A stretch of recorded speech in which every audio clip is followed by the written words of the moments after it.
Bakit ay call to discipleship? Bakit binigyan ng Panginoon make discipleship? Kasi gusto ng Panginoon maging malalim ang lahat ng mananampalataya sa aral ng Panginoon. We are called to make disciples. Our calling is not to win converts, but to make disciples.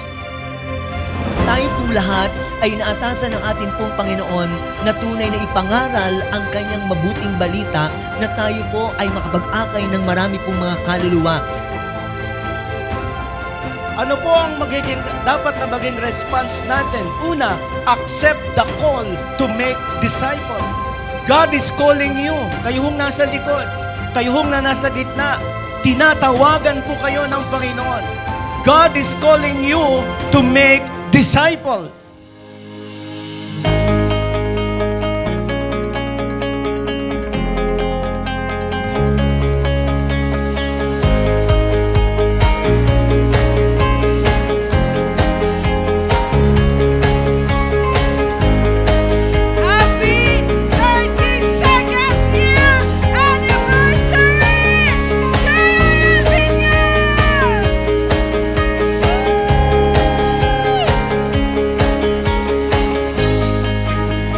Sabihin mo nga po sa katabi mo, Happy 32 years anniversary, JL Binyan!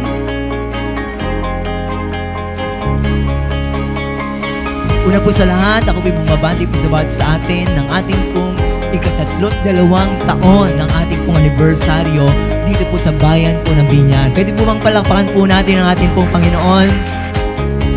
Kahit maulan, no? Talaga naman, talagang nandun pa rin yung passion na tayo po'y makadalo at maka-attend sa ating pong anniversary sa araw na ito. Hallelujah! Isang mapagpalang anibersaryo po sa ating lahat, no? Tunay nga na in 32 years, JL Binyan experienced God's goodness and faithfulness. And now, it's time to give back the glory to our God.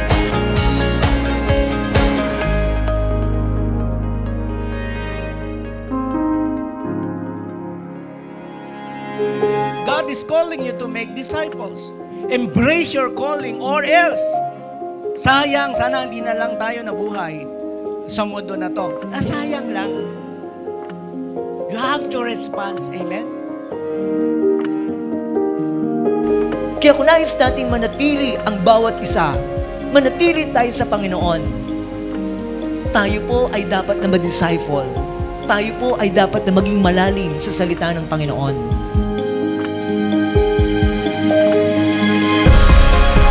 Lahat po, Panginoon, ng may hininga, lahat ng may kalakasan, lahat ng may buhay, tunay po mag-aalay ng papuri, parangal at pagsamba sa iyong dakilang pangalan. Oh God, kaya naman maraming pong salamat sapagkat ang umagang ito'y tinakda mo upang muli at muli kaming makaranas, makamasdan sa iyong kagandahan. Pinagkalooban mo kami ng ganitong pagkakataon. A great privilege na ikaw ay purihin, na ikaw ay sambahin. Ang layunin na lang natin, kaya po tayo nag-e-exist ay para gawin ang kalooban ng Panginoon. Sabi ni St. Paul, for me to live is Christ, and to die is gain.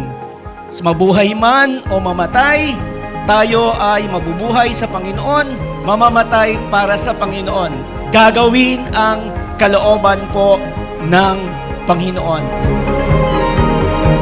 Go and make disciples. Bakit? Gusto ng Panginoon magkaroon ng pagbabago ka na ng buhay. Bakit, mga kapatid? Kung magkakaroon ng pagbabago na ng buhay, ang buhay po ng tao na iyon ay magkakaroon ng impact dito sa world. Pag ginawa natin ang kalooban ng Panginoon, definitely God will be with us. Sasamahan tayo ng Panginoon. At pag sinamahan tayo ng Panginoon, magtatagumpay po tayo.